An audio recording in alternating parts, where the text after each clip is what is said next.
of polluting our waterways. The agency said the companies had an appalling record, but the courts were handing down fines worth only a tiny fraction of their profits. Our Consumer Affairs editor Caroline Kerr reports. Privatised water companies are polluting our rivers, streams and bathing waters, in some cases with raw sewage. And according to the Environment Agency, their appalling record is getting worse. What concerns us is that since privatisation, the water companies have polluted the environment and been found guilty in court once every 2 weeks. Over the last year, that's gone up to once a week, and that causes us great concern. The Environment Agency says there's no effective punishment against offending companies because compared with their profits, the fines imposed on them are derisory. In one case this summer, Wessex Water discharged 1 million gallons of raw sewage into a marina. It was fined £5,000.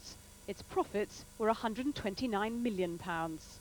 Welsh Water let 1 million gallons of sewage into a river and was fined £2,000. Its profits were over £100 million. Finally, Anglia Water polluted a stream in Buckinghamshire and was fined £12,000. Its profits were over £280 million. But the water companies say the number of environmental accidents is comparatively small. We think the Environment Agency is painting a much worse picture of this than it really is. The water industry is enormous in this country. It's 300,000 kilometres of sewers, enough to get to the moon. And what we're talking about is a level of prosecution that's actually quite low compared with the sheer size and scale of the industry.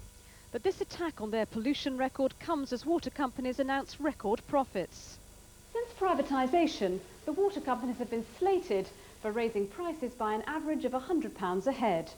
Today's criticism of their environmental record will do nothing to appease those customers who are already dissatisfied. Caroline Kerr, News at 10, Central London. A 77-year-old man from London was today sent for large areas of the 1,200-mile-long Great Barrier Reef seriously damaged. Some coral has already died, and it's feared it'll take years for the worst-hit parts to recover. With tonight's special report from the reef, here's ITN's Libby Wiener. One of nature's wonders, the Great Barrier Reef has always been a spectacular sight from above and below. But the coral gardens, which normally thrive in its warm waters, are now under threat. This year, parts of the reef have turned from this into this. White like skeletons, they're victims of coral bleaching. Reacting to extreme temperature, the coral expels the algae it feeds off, leaving it prone to attack and even death. We travel to one of the worst affected areas near Orpheus Island, where marine scientist Michael Fogg manages a research station, now monitoring the bleaching. Here we have a really good example of a bleached coral. As you can see, it's completely white. It's lost all its colour. What is happening now with this coral, it's having a very hard time trying to feed itself. And what you're seeing now, this coral is under a lot of stress and it cannot compete against any invaders.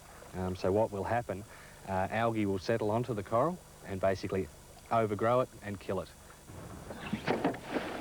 What shocked many experts is the scale of the bleaching. Dr. Betty Willis, now surveying the reef, believes that an excessively hot summer may have pushed many corals beyond their natural limits. Long-term damage seems a real possibility. What we're finding is that between 80 and 90% of the corals, the hard corals, have died, and a significant proportion of the soft corals as well. So it's going to have some dramatic impacts on the coral communities here, and it's going to be several years before they recover. The worry among scientists now is that if this year's high temperatures are repeated, widespread coral bleaching could happen again. Some of the more colourful species for which the reef is renowned could be lost forever, parts of it coming to resemble a coral graveyard. And this could be a glimpse of the future. A reef on one of the outer islands filmed by a Greenpeace team who suspected that bleaching might be linked to global warming. For them, it seemed more than coincidence that such extensive damage happened during a record hot summer. The reef, though, is vast and known for its resilience. A cyclone recently devastated this popular tourist area near Cairns, but it's since recovered. Here, further out to sea, in waters cooled by ocean currents, there's also been far less bleaching. Most holidaymakers still inspired by what they see. From my perspective of having visited it 10 years ago, it's still just as good as it was 10 years ago, and I hope that in 10 years' time it's still going to be just as good. But scientists like Dr. Terry Doan are less optimistic, fearing coral bleaching could be nature's warning signal of long-term climate change. It may be the canary in the coal mine as far as global warming is concerned. It's because corals live so close to their limits of temperature tolerance already that it doesn't take a great deal of increase in global temperature to push them beyond that limit. If there is a link, the future of this tropical paradise could now be in jeopardy.